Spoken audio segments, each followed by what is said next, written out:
Welcome back. So we're into the top half of the power rankings countdown. We're up to the Minnesota Wild, who are number 16.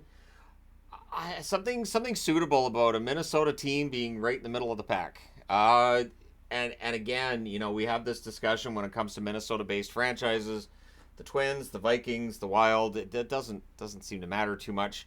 The expectations are always sort of raised and then sort of dashed, and we saw that with Minnesota last season. So you'll notice the huge peaks here. So that's last season when they were doing really well.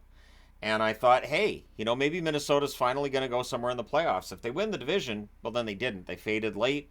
They ended up finishing third. They played Dallas, and I knew that wasn't a great matchup for them, and they were out.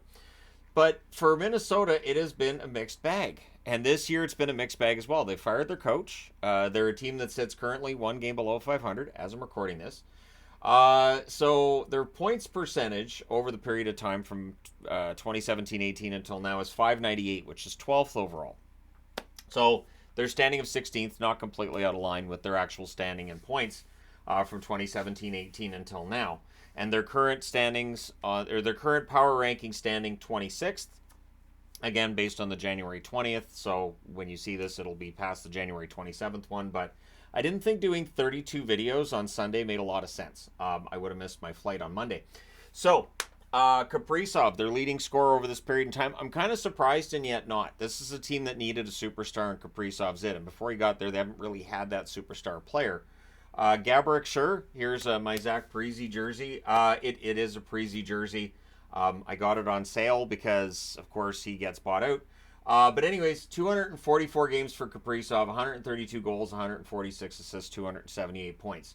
And Kaprizov really is the one that makes this ship go. And if Kaprizov's not going, Minnesota's in trouble. But even when he is now, there's problems too.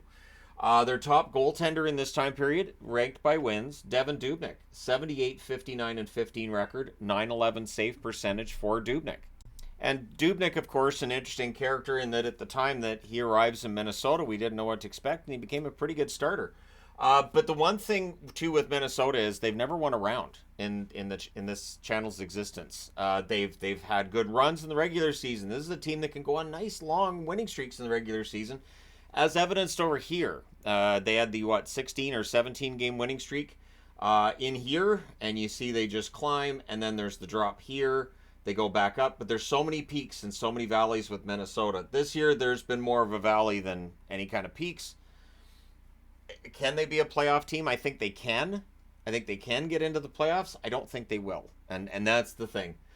Minnesota, I don't think they're going to get in. And if they were going to get in, they just need more cap space. We talk a lot about the Parise and Suter buyouts because they are definitely something that holds this team back.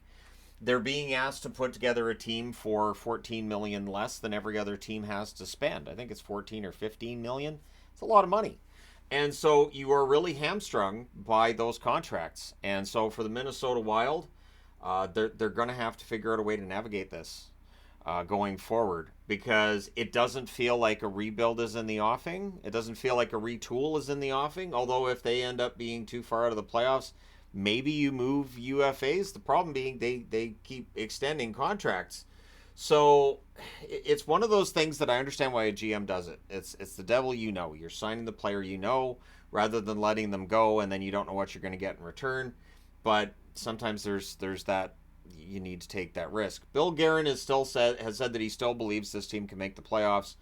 I'm not as optimistic as he is regarding Minnesota's fate at this point. But they need improved defense. They need improved goaltending. And again, the cap space thing really stands out. What's interesting, too, is you have Gustafsson and you have Fleury. Gustafsson having a bit of a rough year.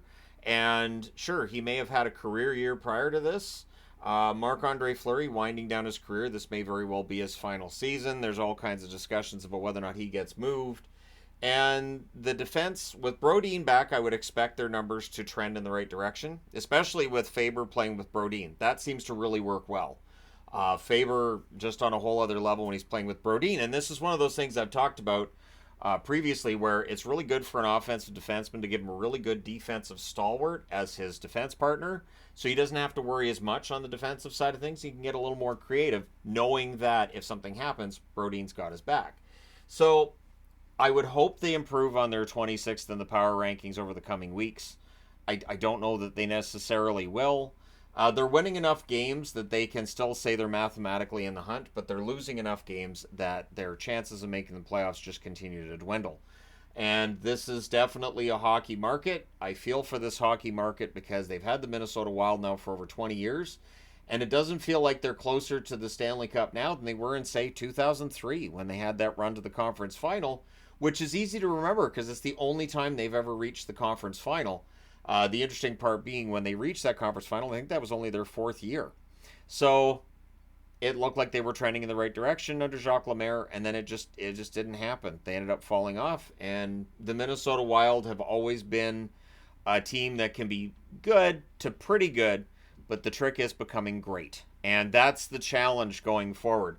I do think that once the cap penalties for the Parisian Suter buyouts drop, that will free them up to add a couple of players and probably get a lot better. From now until then, probably going to be a lot of patchwork and a lot of finger crossing going on in the Minnesota organization. But let me know your thoughts in the comment section below. As always, don't forget to hit like and subscribe in the event that you haven't already. Thank you guys so much for all your support. I will talk to you again soon.